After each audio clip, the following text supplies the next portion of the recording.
Hey guys, welcome back to Horrifying Tales, where I narrate true-life events. The dining room always felt like the heart of our family.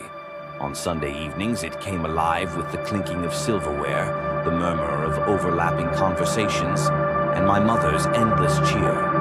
That night, everything should have been like any other Sunday dinner. But if I'd known what was coming, I would have begged us not to gather at all. The house itself was old, built by my father's grandfather. It creaked with every step, and the walls seemed to hold whispers from generations long gone. My siblings and I often joked about its personality, but looking back, I realize now the house was always more than just wood and stone. At the head of the table sat my father, Thomas, as always. His presence was commanding, but there was an air of exhaustion about him that night. His hands trembled slightly as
mellowed with time.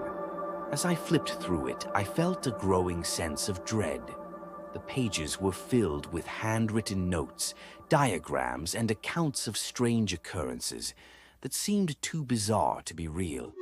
There were stories of shadows that moved on their own, of voices calling out in the night, and of family members who disappeared without trace. Some of the entries were written in languages I didn't understand, while others were accompanied by unsettling sketches, figures with elongated limbs and hollow eyes, symbols that seemed to vibrate on the page, and scenes of rituals that turned my stomach. "What is this?" I asked, my voice trembling.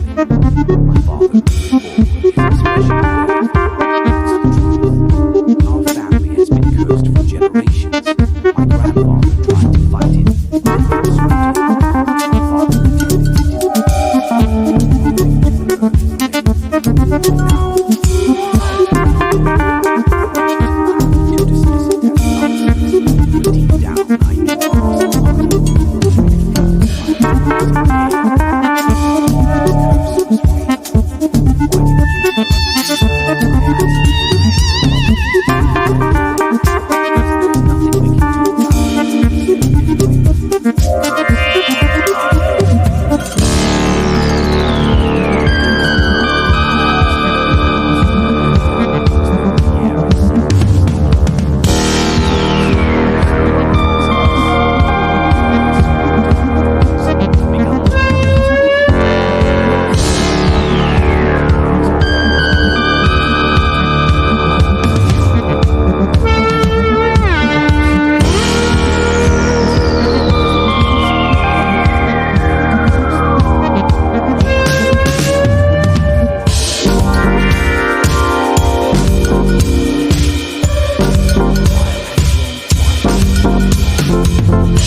safe.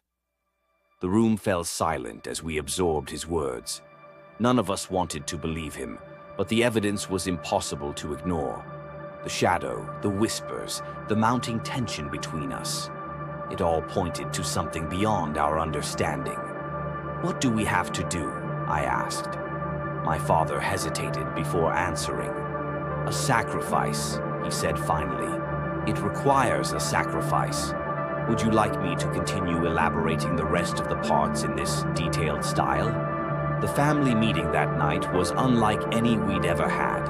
We were no longer arguing over trivial matters or sharing mundane updates about our lives.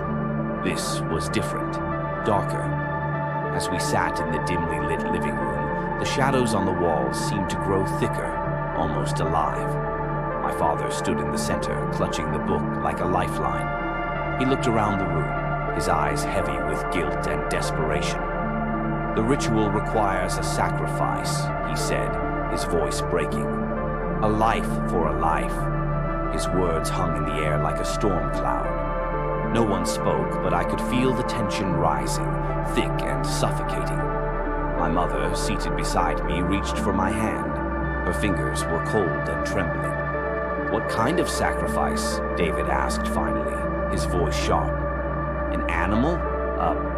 What?" My father didn't meet his eyes.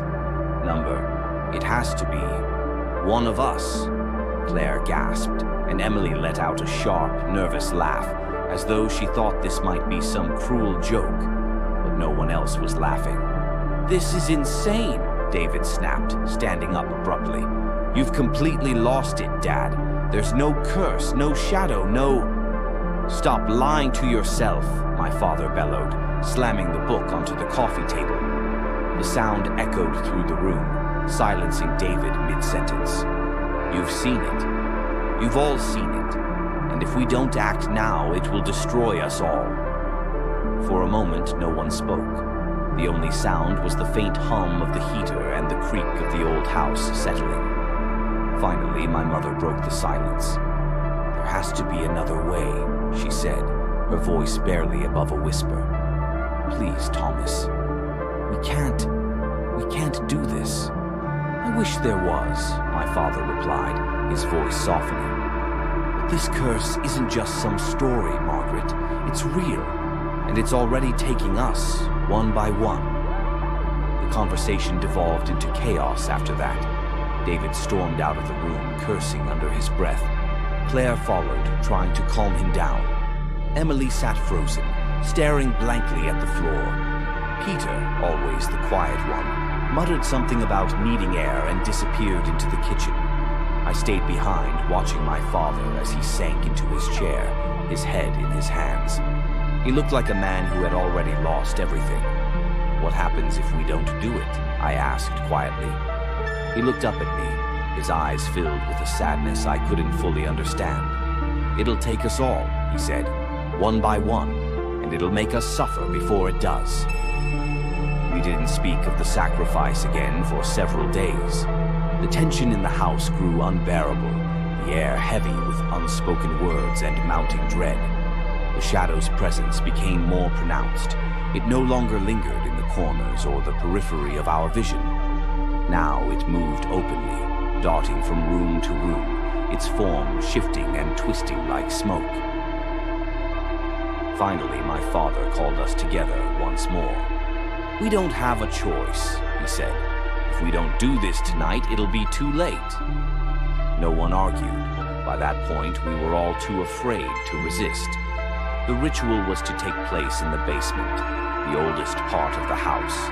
My father had spent the entire day preparing, drawing intricate symbols on the floor with chalk and placing candles at precise intervals. The air down there was cold and damp, and the faint smell of mildew mingled with the acrid scent of burning wax. We stood in a circle, my father in the center with the book in his hands. His voice trembled as he read the incantations, the foreign words sounding harsh and unnatural in his mouth. The candles flickered violently as though caught in a wind that didn't exist. And then the shadow appeared. It didn't creep in gradually or linger at the edges of the room. It manifested suddenly, violently, its form towering over us like a black monolith. Its presence was overwhelming, a weight pressing down on my chest, making it hard to breathe. "Who will it be?" the shadow demanded, its voice a guttural roar that seemed to come from everywhere and nowhere at once. No one spoke. My father looked at each of us in turn, his face pale and drawn. "I'll do it," he said finally, his voice trembling. Take me. The shadow laughed, a sound so chilling it made my blood run cold. It doesn't work that way, it said. The sacrifice must be chosen by them. It gestured to us, David, Emily, Peter, Claire, and me. My father's face crumpled in despair. Please, he begged, they don't deserve this. Take me instead. The shadow didn't respond. It simply waited. The moments that followed were some of the longest and most painful of my life. The five of us stood there, paralyzed by fear, unable to make the impossible choice. My father pleaded with us to pick someone, anyone, but how could we? How could we condemn one of our own? The shadow grew impatient. Its form began to shift and ripple, and the air in the basement grew colder. Choose, it snarled, its voice reverberating through the room, or I will take all of you. It was David who finally broke. We don't have to die for this, he said, his voice frantic. It's Dad's fault we're in this mess. He's the one who brought this curse on us. Claire tried to stop him, but David pushed her away. It's the truth, he shouted. He knew, and he didn't tell us. He deserves this, not us. David, stop, my mother cried, but it was too late.